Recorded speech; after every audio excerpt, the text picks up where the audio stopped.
Dans cette nouvelle séquence consacrée à la matière, nous allons voir comment un atome peut se transformer en ion, et on va commencer à travers un exemple qui est celui de l'atome de lithium, qui est caractérisé par son numéro atomique qui vaut 3, c'est-à-dire que dans son noyau, il y a 3 protons positifs.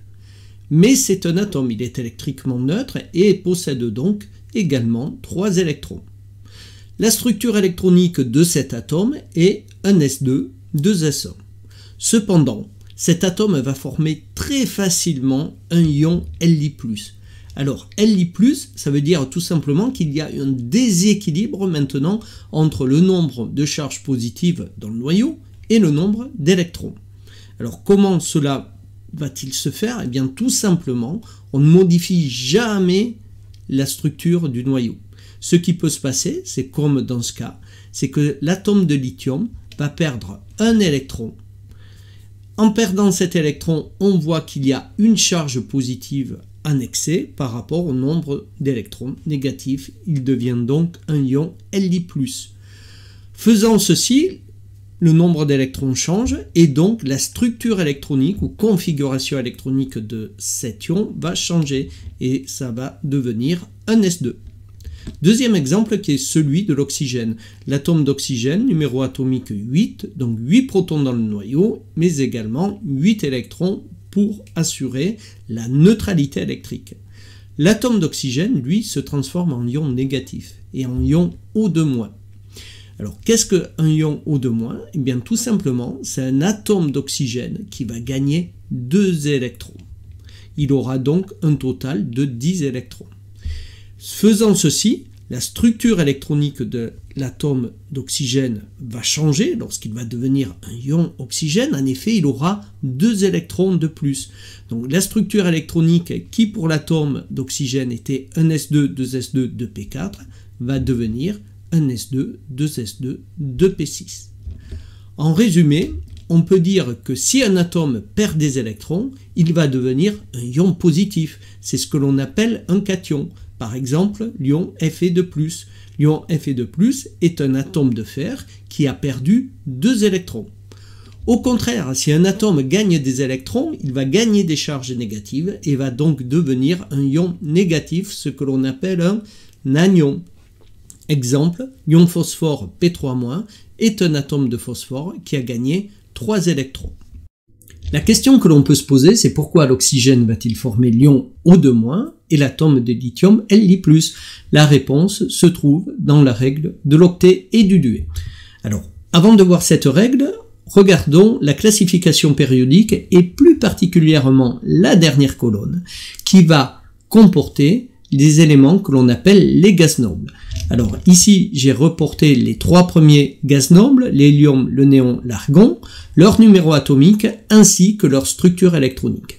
Alors, à part pour l'hélium, on s'aperçoit que pour le néon et l'argon, il y a une similitude au niveau de la structure électronique. En effet, elle va être de la forme S2, P6 pour leur couche de valence. Ça sera exactement la même chose pour les gaz nobles suivants. On s'aperçoit tout simplement qu'en adoptant cette structure électronique, les gaz nobles, ici le néon et l'argon, ont 8 électrons de valence, ce que l'on appelle un octet. Par contre, pour l'hélium, il ne peut pas avoir 8 électrons de valence. En effet, la couche se résume à sa première couche qui contient une seule sous-couche qui est un S et qui va contenir un maximum de 2 électrons. Donc pour le hélium, il va avoir une structure électronique de la forme 1s2 avec 2 électrons. C'est ce que l'on appelle un duet.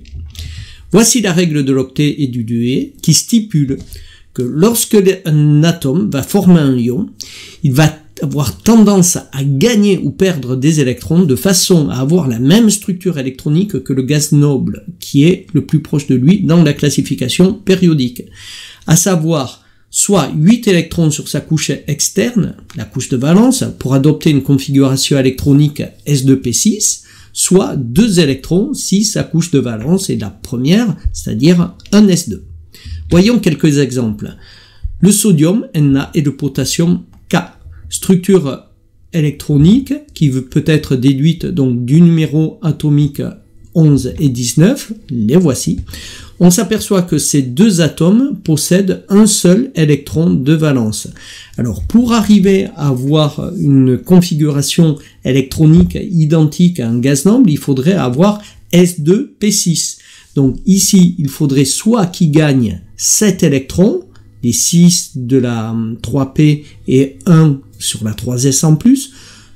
Pareil pour l'atome de potassium, ou alors, plus simplement, il suffit qu'ils perdent un seul électron. Parce que quand ils vont perdre un seul électron, pour l'atome de sodium, bien tout simplement, la couche de valence va devenir la couche numéro 2, et pour le potassium, la couche de valence sera la couche 3. De ce fait, en perdant un électron, ils adoptent la structure électronique d'un gaz noble, S2P6, et l'ion qu'ils vont former sera donc Na+, et K+, car ils auront perdu un électron. Autre exemple, ici le magnésium et le calcium. Donc les numéros atomiques permettent de prédire la structure électronique que voici.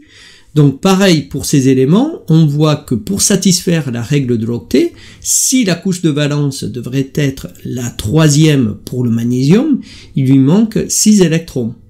Mais ce qu'il peut faire également, c'est tout simplement perdre 2 électrons, et auquel cas la couche de valence ne sera plus que la couche numéro 2. En perdant 2 électrons, il devient l'ion Mg2+, exactement la même chose pour l'ion calcium Ca2+. Donc ce que l'on peut dire au final, c'est que quand un atome, pour avoir une structure électronique identique à celle d'un gaz noble, il peut soit gagner, soit perdre des électrons. La solution que l'on va retenir, c'est toujours celle qui va faire intervenir le plus petit nombre d'électrons. Autre exemple, le fluor, le chlore, numéro atomique 9 et 17, structure électronique 1s2, 2s2, 2p5 pour le fluor et 3s2, 3p5 pour le chlore au niveau de la couche de valence. Alors cette fois-ci, pour acquérir la structure électronique identique à un gaz noble, on pourrait envisager soit pour le fluor la perte de ces 7 électrons, il vérifierait alors la règle du Dewey, soit tout simplement le gain d'un seul électron, parce que s'il gagne un électron, il deviendra en 2s2, 2p6. Exactement la même chose pour l'atome de chlore. Donc on voit qu'entre perdre 7 électrons et en gagner un, on retient la solution qui fait intervenir le plus petit nombre d'électrons, à savoir en gagner un. C'est la raison pour laquelle ces deux atomes vont former l'ion stable F- et Cl-, leur structure électronique de ces ions, et donc un S2, 2s2, 2p6 pour le fluor, et un S2, 2s2, 2p6, 3s2, 3p6 pour l'ion chlorure. Donc, ce que l'on peut généraliser maintenant, c'est que dans la classification, ici, tous les gaz nobles vont avoir une couche de valence en S2p6. Les éléments de la colonne précédente auront un électron de moins, ils auront une structure électronique en S2p5.